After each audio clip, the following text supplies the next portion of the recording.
out of here. I just wanted to say thank you for giving me a lot of money to come here. It's not about money. Yeah, it is.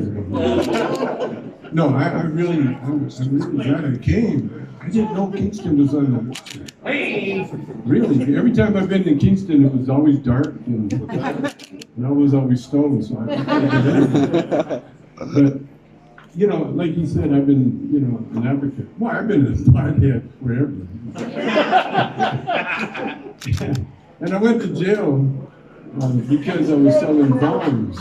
I wasn't selling them, my son was. And he called it, but he used my name, and so the DEA wanted, you know, a name to go down, so they could do the Iraqi war without, you know, so they had some hippies to fuck with while they were doing the Iraqi war. And so they came after me. And at first, I didn't want to go to jail, you know, I thought that was terrible. And then I thought about it. And then I thought, what's the worst could happen? I'm away from my wife for 9 months.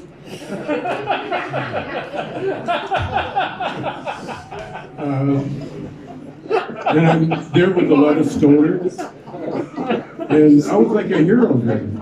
And so it turned into be a very positive thing. But it gave me a chance to realize the power of marijuana isn't so much that it's good for you.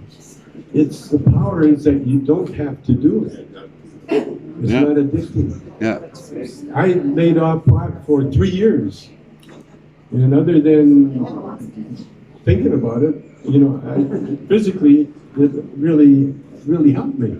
Because it helped me realize that the pot is so positive that you don't get addicted. You only get addicted to like bad habits. And because pot really does cure. And after you're cured, there's a lot of times that, you know, you really don't need to get that high. And that's why CBD is so popular all over the places, because it does the job, but you don't get that high. Now, I've got nothing against getting high. We know that.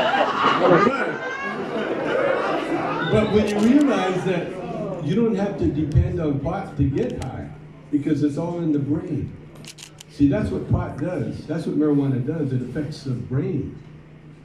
And what happens? It calms the brain down. And it puts you in the moment. And when you're in the moment, you can't be anything but in awe, no matter what you're doing, as long as you're in the moment.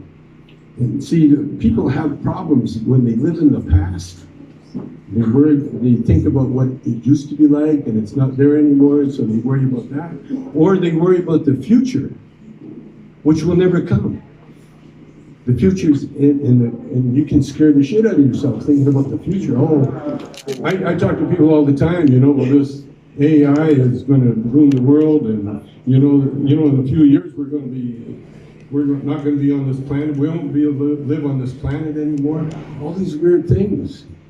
And all they have to do, really, is get high and stay in the moment. Now,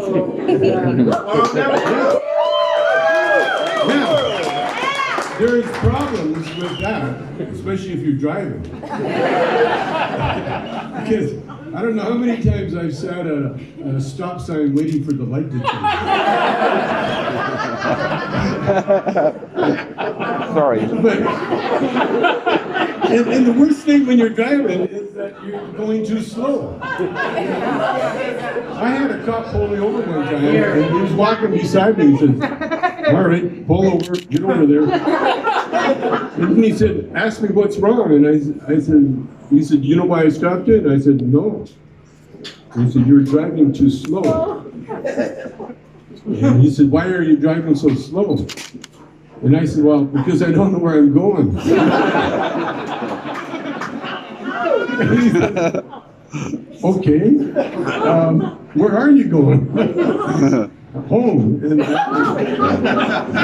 he said, "Where's home?" I said, "I don't know." But what pot did for me, and by the way, the prison I was in, it was run by potheads. Because there were so many people arrested for marijuana in California that they put them in the low, impact jails.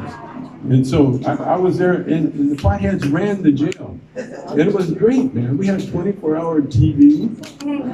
We had a lot of nice things going. But again, what I learned in prison is that you don't have to be high.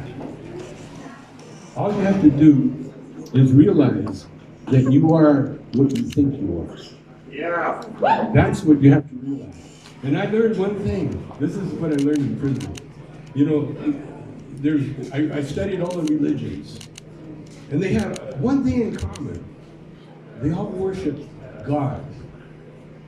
And so I realized that when you can't have two thoughts in your head at the same time. You can only have one thought. And so if you're going through some bad times, change your thoughts. That's all you have to do. And all you have to do, because the word God is so powerful, you don't have to know what God is, because we'll never know what God is. You don't have to know, is your God better than mine? That's ridiculous.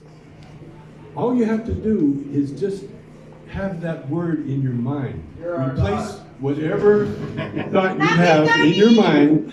Every bad thought or you're worried, like myself, I got a very young, beautiful wife, and every time I would get jealous, I would go through these weird things because I'm older than she is, and I was thinking, that she's going to leave me for another guy, and all those thoughts, because, I'm not a young guy anymore. And then I come up with this thing, I said, I just start thinking of God. And the minute you start thinking of God, it changes everything around you. I did it the other day. My wife and I were kind of, getting close to a real good argument, and I changed my thought. And within seconds, she grabbed my arm. It's like it was magical. So this is what I want. This is what I leave everybody now when I talk anywhere. And sometimes it really shocks the shit out of people because they think they're going to get a lot of doper comedy. But what I want to leave you with this stuff is that you don't have to, do all these rituals that religious people do, some spiritual people do. They go on retreats and they think of certain mantras to say that. You don't have to do all that shit. All you have to do is change your thought and think of the word God. And if we do it now, in fact, we're doing it now, and you watch what happens to the vibe of this room. You can feel it. You can feel it. And all it is thought. So all we got to remember, you are what you think. That's all you have to remember. And the other thing that I learned when I was in prison is that the Bible is full of great secrets, answers. And it's right in the beginning, In the beginning, there was no beginning. It's always, we've always been here. We are eternal beings. And so what we really are, we're actors in a play. And all of us have different roles. And when that role is over, guess what? We go to the casting couch in the sky, and we come back with another role. Because we keep doing this for eternity, forever. We're going to know what it's like to be everything. A bug, a bird, a dog. And another thing too, when you die, you don't go anywhere. Your body disappears because your body's useless like a used car. But your soul, which is eternal, your soul hangs around if it wants to. It's up to you. You want to hang around, you hang around. And a mystic told me this, that sometimes when people die, they come back as birds, as pets, as little cats, as dogs. The next thing you know, that old lady that lost her husband, she's got this dog that she can't live without. That's her husband. So these are magical things that we turn me on to. And because tonight, you know, get high and listen to music and or make love, that's good too. But what you really want to do is just be aware that you are what you think you are. Thank you.